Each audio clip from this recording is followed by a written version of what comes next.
बिस्मिल्लाहिर्रहमानिर्रहीम अस्सलामु अलैकुम वरहमतुल्लाहि वबरकातुहू। आज 23 जून 2025 है और आज दिन है पीर का। आज की ताज़ा तरीन बड़ी खबरों से इस वीडियो का आगाज़ करेंगे। नाज़रीन किराम, ईरान और इसराइल के दरमियान इस वक्त जंग चल रही है। इस जंग को आज 12वां दिन है। इसराइल ईरान पर बमबारी कर रहा है। इसराइल ने ताज़ा तरीन हमले तेहरान पर किए हैं और कुम शहर पर किए हैं और दीगर इलाकों पर किए हैं।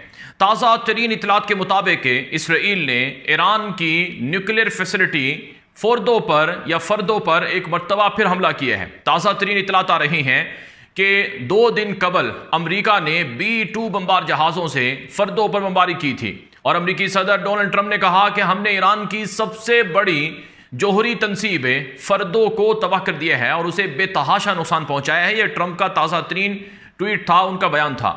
अब आज के दिन के वक्त इसराइल ने फर्दो नामी जो सबसे बड़ी जोहरी तनसीब है उस पर फिर जाकर बमबारी की है। इस हवाले से रिपोर्ट में बताया गया है, ईरानी हुक्काम ने कंफर्म किया है कि यह बमबारी इसराइल ने दोबारा की है। याद रहे, फर्दो जमीन के नीचे 300 फीट तक गहरी तनसीब है ईरान की, जहां पर ईरान ने न्यूक्लियर मवाद रखा हुआ है। न्यूक्लियर जो सेंट्रीफ्यूजेस हैं वो वहां पर कायम है। लेकिन ईरान ने पिछले 2 दिनों में जो बयानात दिए थे उनमें यह कहा था कि इसराइल या अमरीका हमारी जोहरी तनसीबात को नुकसान पहुंचा ही नहीं सकते हैं। ईरान के सुप्रीम लीडर के जो करीबी हैं अली शमखानी, उन्होंने कहा था कि हमारा जो यूरेनियम जो अफजूद शुदा है वो महफूज है। सादा लफ्ज़ों में 65% तक जो यूरेनियम की इनरिचमेंट कर रखी है ईरान ने, उसके बारे में कहा गया कि वो महफूज है और उसे अमरीकी बमबारी से तबाह नहीं किया जा सका है। यहाँ तक कि आलमी इदारे की तरफ से भी रिपोर्ट में बताया गया था कि फर्दो जोहरी तनसीब की सिर्फ जो रस्ते हैं वो तबाह किए गए हैं। लेकिन अमरीकी सदर ट्रंप ने कहा कि सैटेलाइट तस्वीरें भी आ गई हैं और जो हमने बमबारी की थी उससे बड़ा नुकसान हुआ है और असल तबाही तो वो पहाड़ के नीचे ज़मीन के अंदर हुई है जो अभी तक सामने नहीं आई है। बहरहाल ईरान ये कह रहा है कि अभी खेल जारी है और अभी तो बहुत कुछ होना बाकी है और ईरान ये ऐलान कर रहा है कि हमारी तनसीबात पर ज़ाहिरन हमले हुए हैं लेकिन हकीकतन हमारी जोहरी तवानाई की सलाहियत को अभी तक कोई नुकसान नहीं पहुंचा है, जिसका मतलब ये हो सकता है कि ईरान के पास अब भी जो न्यूक्लियर मवाद है वो मौजूद है और ईरान किसी भी लम्हे एटमी सलाहियतें फिर से हासिल कर सकता है या धमाके कर सकता है। फिर नाज़रीन किराम, रशिया से मदद मांगी गई है और रशिया की तरफ से ईरान को भरपूर अंदाज में सपोर्ट दी जा रही है और ईरान ने जदीद air defence system, radar system और मुख्तलिफ तरह से जो मदद है वो चाइना और रशिया दोनों से मांगी है।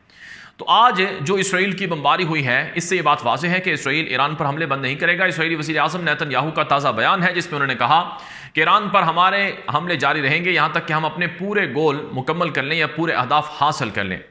दूसरी तरफ नाज़रीन किराम, ईरान की जो मुख्तलिफ न्यूज़ चैनल्स हैं या जो वहाँ के सरकारी टेलीविज़न हैं उनको भी टारगेट किया जा रहा है और मुख्तलिफ शहरी इलाकों पर भी हमले रिपोर्ट हुए हैं और इसराइल ये दावा कर रहा है कि हम सिर्फ ईरान में जोहरी तनसीबा जो न्यूक्लियर तनसीबात हैं उनको और इसी तरह से बैलिस्टिक मिसाइलों की साइट्स को और फौजी छावनियों को निशाना बना रहे हैं और इसराइल की तरफ से ईरान के कम से कम 6 एयरपोर्ट्स को भी निशाना बनाने का ऐलान किया गया है और इसराइल ने ईरान के कई जंगी जहाज़ भी जो खड़े हुए थे बेसिस पर उनको तबाह करने का ऐलान किया है।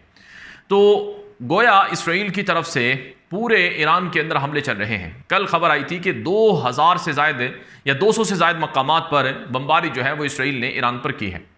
अब अमेरिका की भरपूर सपोर्ट है इसराइल को। अमेरिका भरपूर अंदाज में इसराइल को फ़िज़ाई, ज़मीनी असलहे के एतबार से और स्पेस के एतबार से मुख्तलिफ तरह से उन्हें मदद दे रहा है। यहाँ तक कि अमेरिका के जो फ़ौजी अड्डे हैं अरब मुल्कों में, यहाँ तक कि जो उनके बाहरी जहाज़ हैं वो भी इसराइल को भरपूर सपोर्ट दे रहे हैं। दूसरी तरफ से काम, आज की बड़ी खबर है कि ईरान ने इसराइल पर मिसाइलों का 21वां राउंड दागा है, यानी 21वीं बार ईरान की तरफ से इसराइल पर हमला हुआ है। ताज़ा तरीन इतलात के मुताबिक कम से कम 15 से ज़ायद मिसाइलों के दागे जाने की इतलात हैं जो इसराइल के उसदूद शहर पर दागे गए हैं जो जुनूब के अंदर वाक़ है। अस्कलान को निशाना बनाया गया है और इसके अलावा शुमाल में सफ़द को टारगेट किया गया है। इतलात के मुताबिक जुनूब में जो बिजली के सेंटर्स थे या मराकज़ थे उनको टारगेट किया गया है, जिसकी वजह से हज़ारों लोग बिजली से आर्जी तौर पर महरूम हुए हैं, लेकिन फिर बिजली बहाल करने का भी दावा किया गया है इसराइल की तरफ से। लेकिन इस मरतबा भी जो ईरान ने मिसाइल मारे उनको रोकने में इसराइली एयर डिफेंस सिस्टम्स नाकाम रहे हैं।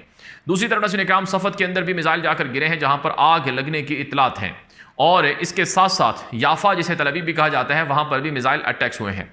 अगरचे ईरान के मिसाइलों का आज या पिछले 12 से 15 घंटों में कोई खासा इम्पैक्ट नहीं हुआ है, लेकिन बहरहाल ईरान ये कह रहा है कि हम अभी अपनी मिक़दार मिसाइलों की मिक़दार को अहमियत नहीं दे रहे हैं, बल्कि उनकी जो सलाहियत है या उनका जो मयार है उसको हम तरजीह दे रहे हैं। ताज़ा तरीन एक और बड़ी खबर आ रही है कि 500 से ज़ायद मिसाइल अब तक ईरान ने इसराइल पर मारे हैं, जबकि 1000 से ज़ायद जो ड्रोन्स हैं वो ईरान ने इसराइल पर दागे हैं। यानी 1500 से ज़ायद मुख्तलिफ तरह की जो चीज़ें हैं वो ईरान इसराइल के अगेंस्ट इस्तेमाल कर चुका है। इसराइली मीडिया पर खबरें आ रही हैं कि एक तो इसराइली शहरी ज़मीन के नीचे पनागाहों की तरफ भागते हैं, दौड़ते हैं, जिसकी वजह से उन्हें काफ़ी परेशानी होती है और कुछ लोग ज़ख्मी भी हो जाते हैं। यहाँ तक कि आज इसराइल के अंदर एक गाड़ी सायरन बजने की वजह से जल्दबाजी में उलट गई और उसमें सवार जो लोग थे वो ज़ख्मी हो गए। इसके साथ साथ इसराइल का जो बेन गुरियन एयरपोर्ट है उसे आर्जी तौर पर बंद करना पड़ा और जो फ़्लाइट्स थी वो फ़िज़ा के अंदर 20 से ज़ायद मुअल्लक़ रहीं, क्योंकि सायरन बज रहे थे, ईरान से मिसाइल आ रहे थे। फिर नाज़रीन इकराम, खबरें आ रही हैं कि 26,000 से 30,000 के दरमियान ऐसे घर हैं जो ईरानी मिसाइलों से, ड्रोन से मुतासर हुए हैं और 32,000 से ज़्यादा लोगों ने इसराइली हुकूमत से रब्ता किया है कि हमें मुआवजे और जो हमारा नुकसान हुआ है उसको पूरा किया जाए। और रिपोर्ट्स के मुताबिक तकरीबन 1500 के लगभग इसराइली शहरी ज़ख्मी हुए हैं इन मिसाइलों में, ये खुद इसराइल कहता है, जबकि हलाकतों की तादाद 24 से 30 के दरमियान बताई जाती है।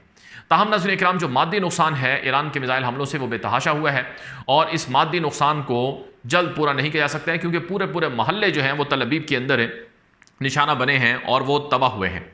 एक और जो बड़ी खबर आ रही है कि अमरीकी सदर डोनाल्ड ट्रंप ने ईरान की मौजूदा हुकूमत को ख़त्म करने का और उसका धड़न तख्ता करने का ऐलान किया है।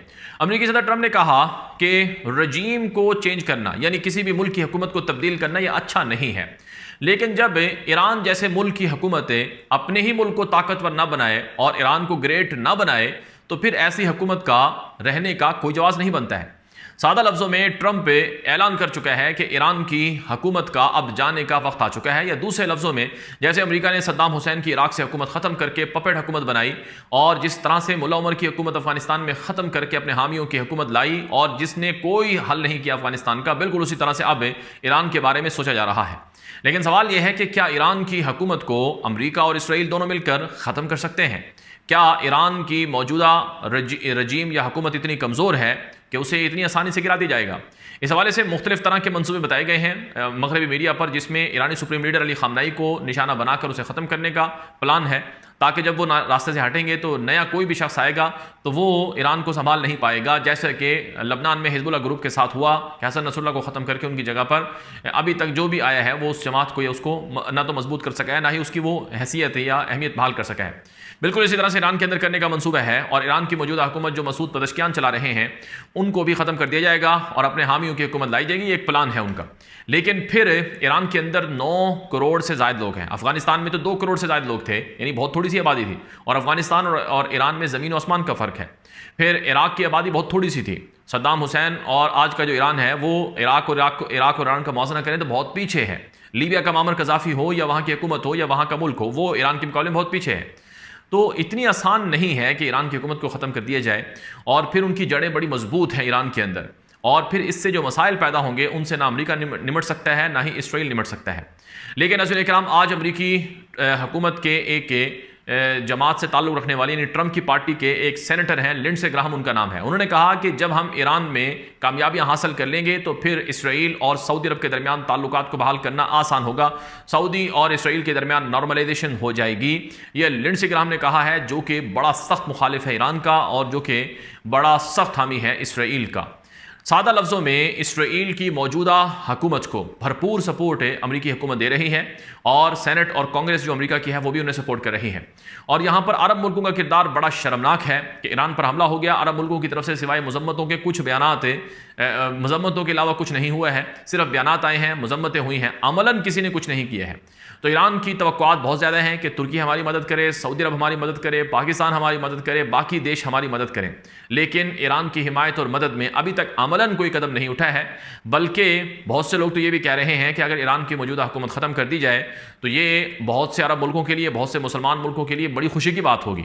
लेकिन याद रहे, जब एक रेवड़ के अंदर भेड़िया किसी भेड़ को या किसी जानवर को खा जाता है तो वो एक दिन एक को खाएगा, दूसरे दिन दूसरी को, फिर इस तरह से पूरा रेवड़ ही एक दिन ख़त्म हो जाएगा। वही हाल मुसलमान मुल्कों का है कि अगर ये एक के बाद एक मुसलमान मुल्क को टारगेट होता हुआ देखेंगे और तमाशा देखेंगे और तालियां बजाएंगे तो फिर इनका नंबर भी आ सकता है, जैसा कि इराक की शक्ल में हुआ। इराक के बाद कैसे एक के बाद दीगर मुल्क टारगेट हुए। और ये बात समझने की है कि अगर आज ईरान है तो कल सऊदी अरब, खुदा न खास्ता कल तुर्की या पाकिस्तान या कोई भी मुल्क हो सकता है। अब तक की ताज़ा मालूमात हैं, अपडेट्स हैं, डेवलपमेंट्स हैं जो अब तक पहुंचाई गई हैं।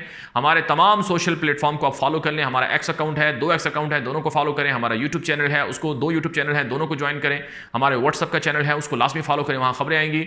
इसके अलावा हमारा व्हाट्सअप के ग्रुप्स हैं, उनको ज्वाइन कर लें, नंबर आपके पास है। टेलीग्राम चैनल है, उसको फॉलो कर लें। टिकटॉक अकाउंट है, उसको फॉलो कर लें। इंस्टाग्राम है, उसे फॉलो कर लें। फेसबुक पेज है, उसे फॉलो कर लें। तमाम प्लेटफॉर्म को फॉलो करेंगे तो आप हमारी तमाम खबरों को, फुटेजेस को, मालूमात को भरपूर अंदाज में देख सकेंगे। और इस चैनल को सब्सक्राइब करना और इसे आगे नशर करना मत भूलें। इजाज़त दीजिए। अस्सलामु अलैकुम रहमतुल्लाहि व बरकातुहू।